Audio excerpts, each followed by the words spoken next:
بسم اللہ والصلاة والسلام علی رسول اللہ. حدیث اليوم عن انس عن النبی صلی اللہ علیہ وسلم قال لا يؤمن احدكم حتى يحب لأخيه ما يحب لنفسه. رواہ البخاری.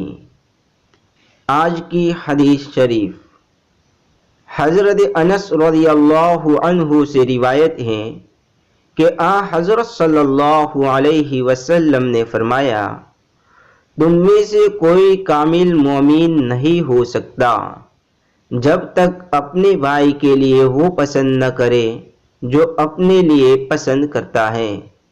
اس حدیث کو امام بخاری رحمہ اللہ نے روایت کیا ہے.